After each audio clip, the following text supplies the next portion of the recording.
Operation सिंदूर देश का बड़ा सैन्य अभियान, लेकिन अब इस ऑपरेशन को लेकर एक नया विवाद खड़ा हो गया है। सवाल ये उठ रहा है कि क्या संसद में ऑपरेशन के दौरान शहीद हुए जवानों की पूरी जानकारी दी गई थी या फिर बाद में आई जानकारी पहले दिए गए सरकारी बयान से अलग है।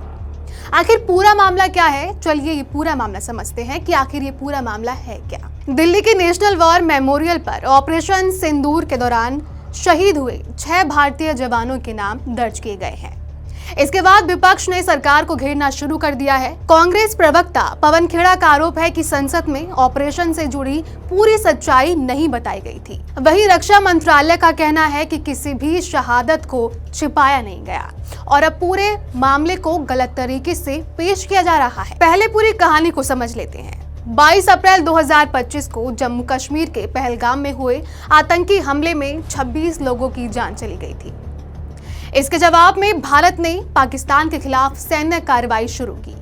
करीब 4 दिनों तक चले इस अभियान को नाम दिया गया ऑपरेशन सिंदूर। हाल ही में सरकार ने आधिकारिक तौर पर उन 6 जवानों के नाम सार्वजनिक किए जिन्होंने इस अभियान के दौरान सर्वोच्च बलिदान दिया। इनके नाम नेशनल वॉर मेमोरियल और उसकी आधिकारिक वेबसाइट के रोल ऑफ ऑनर में भी शामिल किए।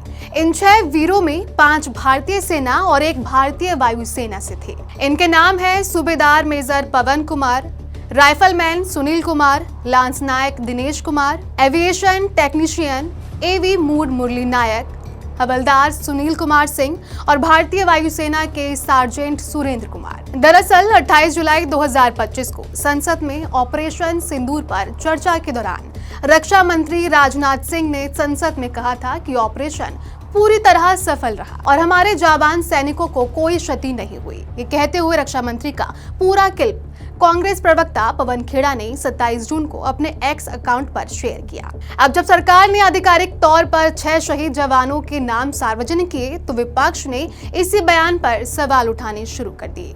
उनका कहना है कि अगर जवान शहीद हुए तो संसद में ऐसा बयान क्यों दिया गया? यही सवाल अब पूरे विवाद का केंद्र बन गया है। कांग्रेस सांसद गौरव गोगाई ने सोशल मीडिया प्लेटफॉर्म एक्स पर पोस्ट करते हुए कहा कि संसद में उन्होंने सरकार से पूरी जानकारी देने की मांग की थी, लेकिन उस समय कहा गया था कि किसी भी सैनिक को नुकसान नहीं हुआ। अब जब सरकार खुद 6 शहीदों के नाम जारी कर रही है तो दोनों बातें एक दूसरे से मेल खाती नजर नहीं आ रही हैं। कांग्रेस प्रवक्ता पवन खेड़ा ने रक्षा मंत्री के पुराने बयान पर कहा कि अगर मंत्री को शहादत की जानकारी नहीं थी तो एक गंभीर प्रशासनिक चूक है और अगर जानकारी होने के बावजूद संसद में अलग बात कही गई तो ये मामला और भी ज्यादा गंभीर है। आम आदमी पार्टी ने भी सरकार पर निशाना साधते हुए कहा है कि देश के जवानों की शहादत से जुड़ी सही जानकारी समय पर मिलनी चाहिए थी। यानी विपक्ष का आरोप है कि संसद और देश के सामने पूरी तस्वीरें नहीं रखी गई हैं। मंत्रालय ने कहा कि ये दावा पूरी तरह गलत है कि इन 6 जवानों की शहादत पहली बार अब सार्वजनिक हुई है।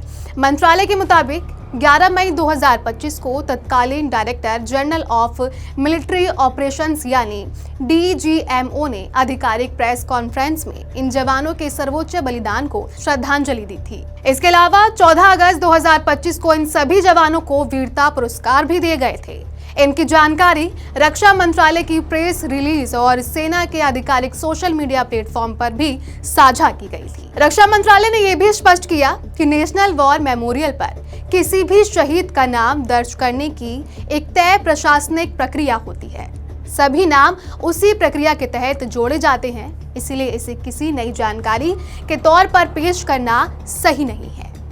मंत्रालय ने अपील की कि शहीदों से जुड़े मामलों में बिना पुष्टि के दावे करने से बचना चाहिए, क्योंकि इससे उनके परिवार की भावनाएं आहत हो सकती हैं और शहीदों के सम्मान पर भी असर पड़ सकता है। फिलहाल पूरे विवाद की असली वजह यही है कि विपक्ष रक्षा मंत्री के पुराने बयान और बाद में सामने आई आधिकारिक जानकारी के बीच विपरीतता बता रहा है, जबकि रक्षा मंत्रालय का कहना है कि शहीदों की जानकारी कभी छुपाई ही नहीं गई और समय समय पर सार्वजनिक रूप से साझा की जा रही है। अब इस पूरे मामले पर आपकी क्या राय है? क्या विपक्ष के सवाल वाजिब हैं या फिर सरकार की सफाई आपको काफी लगती है?